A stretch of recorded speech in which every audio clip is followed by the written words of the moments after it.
हिमाचल की कमाई में हुई 1000 करोड़ की बढ़ोतरी। राज्य सरकार ने विधानसभा में रखी फाइनेंशियल स्टेटमेंट।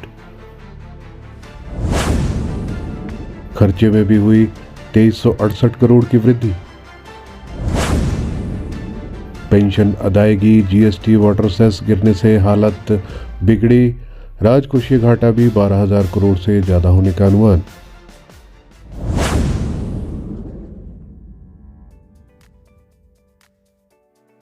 राजस्व जुटाने की हिमाचल सरकार की कोशिशों के बावजूद आर्थिक हालात गंभीर होते जा रहे हैं।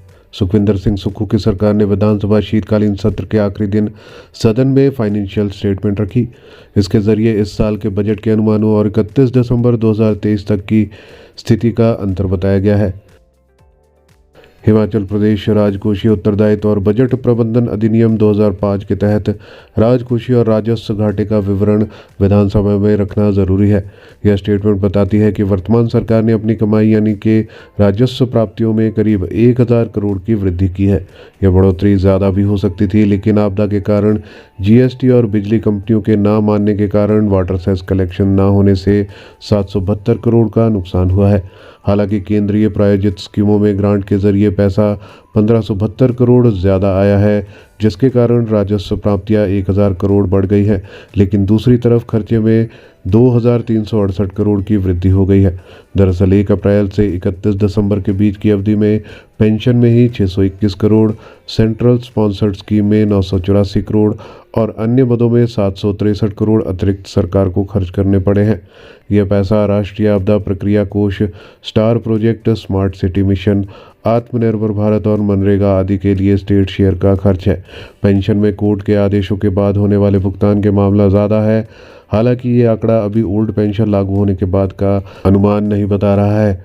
मार्च 2023 में पेश किए गए बजट अनुमानों में राजस्व खर्च 42,704 करोड़ का आंका गया था, जो अब 45,072 करोड़ हो गया है।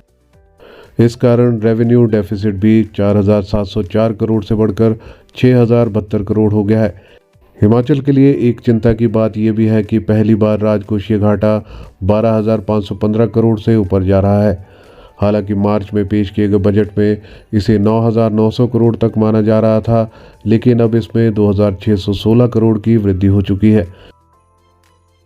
एफआरबीएम एक्ट के मुताबिक सकल घरेलू उत्पाद के मुकाबले राजकोषीय घाटा 4% से नीचे होना चाहिए, लेकिन अब इसके 6% तक जाने का खतरा है, क्योंकि यह 5.82% दिसंबर तक ही आंका गया है। गैर जरूरी खर्चों में कटौती पर भी ध्यान देगी सरकार। फाइनेंशियल स्टेटमेंट में राज्य सरकार ने कहा है कि वह वित्तीय संसाधनों की उपलब्धता को बढ़ाने की कोशिश कर रही है और इसके लिए भारत सरकार से और संसाधन लाए जाएंगे। बाह्य वित्त घोषित परियोजनाओं पर ध्यान देंगे और भारत सरकार से स्वीकृत लोन का विकास कार्यों पर उपयोग करेंगे। गैर जरूरी खर्चों में कटौती पर भी सरकार ध्यान देगी। आने वाले समय में हिमाचल के राजस्व में और भी वृद्धि होने का अनुमान है।